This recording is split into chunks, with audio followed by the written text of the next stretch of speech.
Hello, everyone, and happy Halloween. Today I thought I'd do something a little different. Want to read a creepypasta. I'm reading one that I have not heard of called Candle Cove. And a lot of people seem to really be into this one. So I figured it'd be a good one to read for Halloween. And hopefully it freaks me out a bit. And hopefully it's an entertaining story. But to give a little context to this story is supposed to be happening within a forum where they're talking about kid shows. The forum, and I don't know if it's fictional. I'm assuming it's fictional. It's called Net Nostalgia Forum. And then the sub, I don't know, forum is called Television Local. So it starts with a user called SkiesHale033. He writes the subject, Candle Cove Local Kids Show. He writes, does anyone remember this kids show? It was called Candle Cove.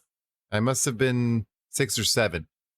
I never found reference to it anywhere, so I think it was on a local station around 1971 or 1972. I lived in Ironton at the time. I don't remember which station, but I do remember it was on at a weird time, like 4 p.m. Mike Painter 65 comes in and replies, it seems really familiar to me. I grew up outside of Ashland and was 9 years old in 72. Candle Cove. Was it about pirates? I remember a pirate marionette at the mouth of a cave talking to a little girl. Skies Hail 33 replies, yes, okay, I'm not crazy. I remember Pirate Percy. I was always kind of scared of him. He looked like he was built from parts of other dolls, real low budget.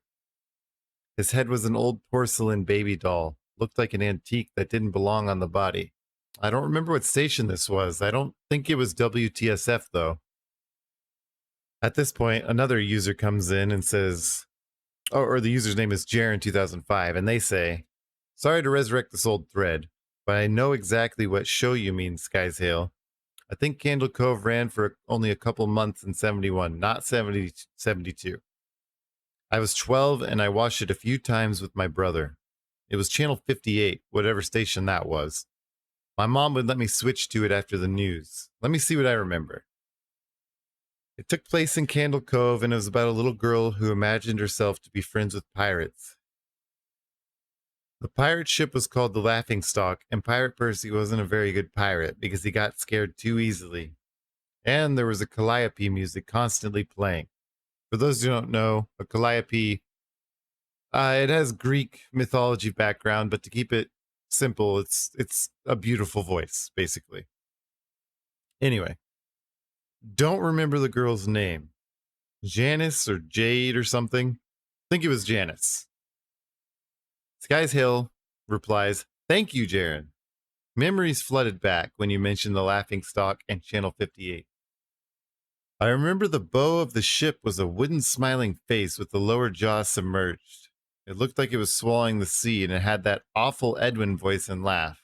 I especially remember how jarring it was when they switched from the wooden plastic model to the foam puppet version of the head that talked. Mike Painter finally comes back in and says, haha, I remember now too. Do you remember this part, Skies Hail? You have to go inside. Skies Hail replies, ugh, Mike, I got a chill reading that. I remember that. That's what the ship always told Percy when there was a spooky place he had to go in, like a cave or a dark room where the treasure was.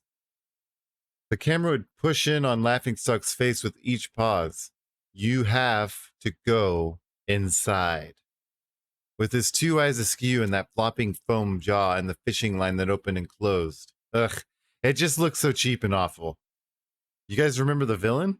He had a face that was just a handlebar mustache above really tall, narrow teeth. Now another user replies named Kevin Hart. I'm gonna pretend it's the real Kevin Hart for this story.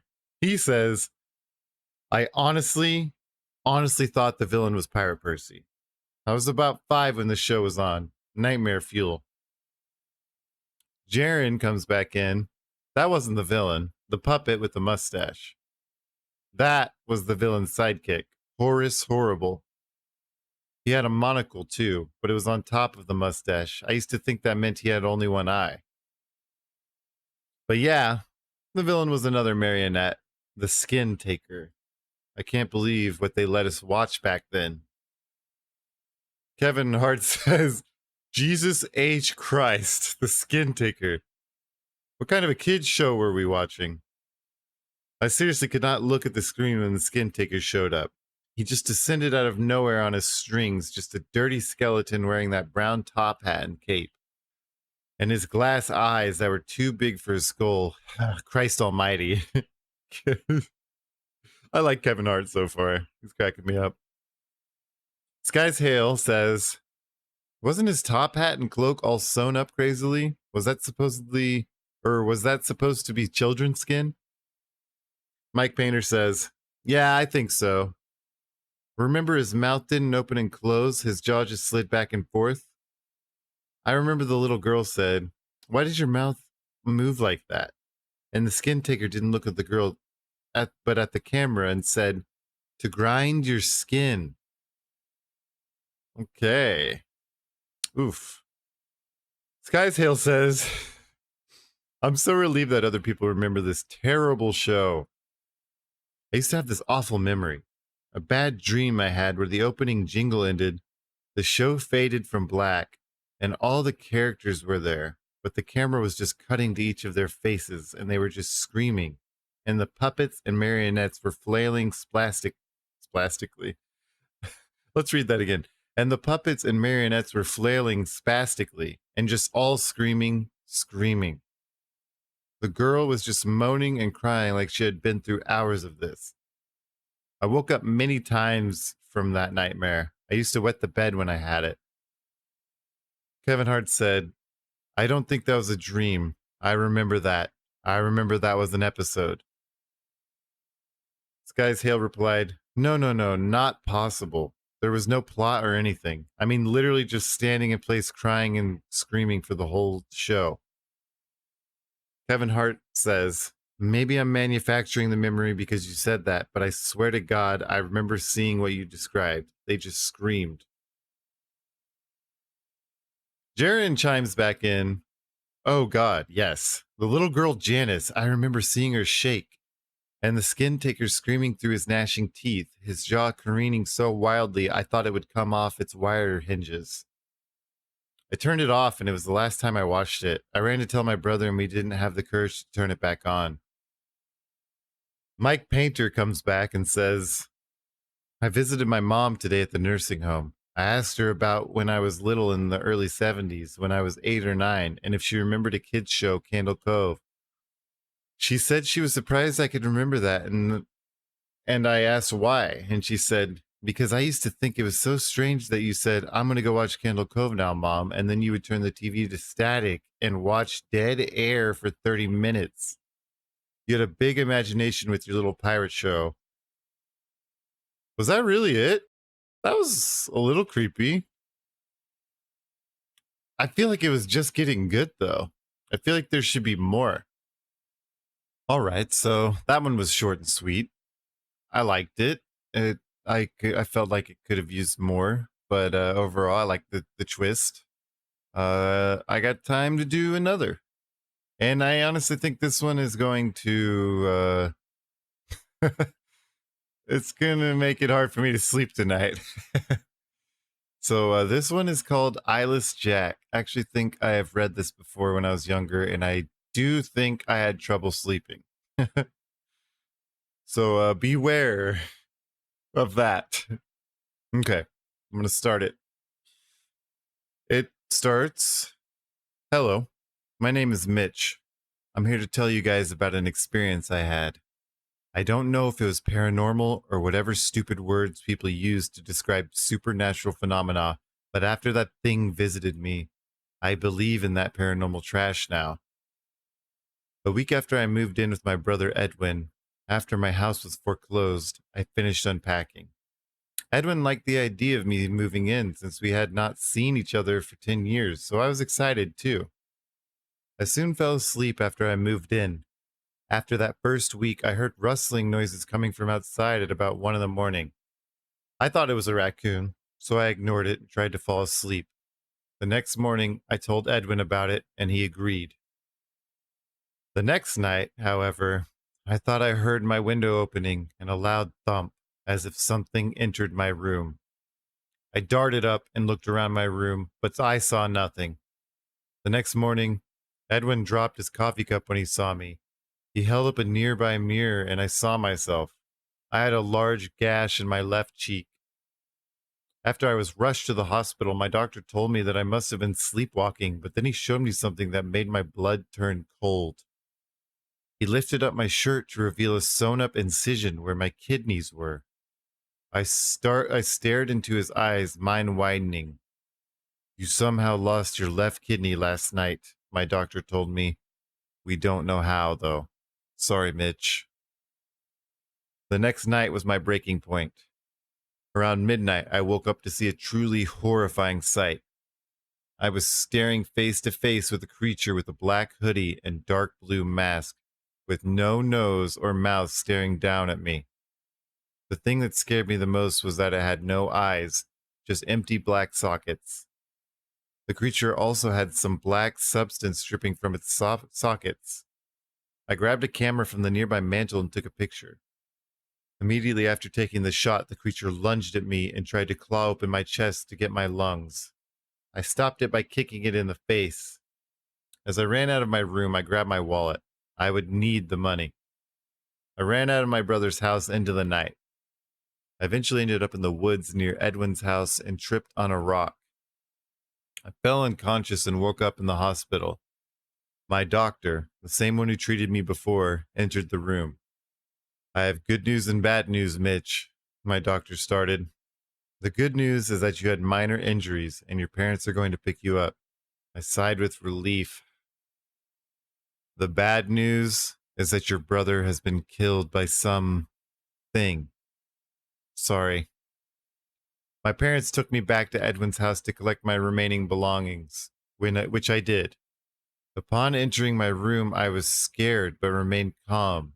I grabbed my camera and then stopped dead in my tracks. In the hallway leading to my room, I saw Edwin's body and something small lying next to it. I retrieved it up and entered my parents' car, not mentioning Edwin's corpse. I looked at the thing I had picked up and nearly vomited. I was holding my stolen, half-eaten kidney with some black substance on it. And then it ends. Uh, this is pretty good. This has some creepiness to it. I have some major issues that I'll go over. Like the doctor. Is the doctor Eyeless Jack? Or is this just is it somebody else, like just some random person, or is it the brother? Uh, I'm just confused because the doctor did not really seem to give he didn't he didn't seem to give a shit. Like, I don't know how else to put it. Which I find very interesting. Like, let me pull an example here real fast. Also, the picture that's posted on this creepypasta is terrifying. Let's see here. Yeah, like when the doctor tells him that his left kidney's gone, and he says, "We don't know how, though. Sorry, Mitch." I'm like, what? The doctor should be like baffled. The doctor should be, I don't know. I feel like there'd be a much more serious response. And then he does it again when he's like, "The bad news is that your brother has been killed by some thing. Sorry." It's like, how do I put this? How, number one, how does he know that his brother was killed? And how does he know it wasn't? How does he know it was something? I don't know. And then the last thing that kind of bothers me is that he sees Edwin's body like in that house. I'm like, is this not a like where did the brother die? Like, and where, like, why is it not a crime scene? There's more little details that I'm like, okay, obviously this is fake. But overall, the idea that something that would just without eyes or nose is just breaking into your house and stealing your body parts, that is terrifying. But I don't know. It feels like they could have really bulked up this story and made it more believable and creepy. But yeah, it's pretty good. I don't know if I rate it. What do they have it rated on the website? 8.69 out of 10. Kind of feels like a 7, but um, that's after 11,000. That's almost 12,000 people who voted or who rated it. That's crazy. Yeah, a lot of people really like this one. I might also add the picture just so people could see how terrifying the picture. 'Cause it's getting under my skin a bit. Anyway, I think that is it for now. I hope everybody has a good Halloween. I hope everyone stays safe, stays warm if it's cold where you're at. It's cold where I'm at. And try to get some sleep tonight. That'll be it. Peace.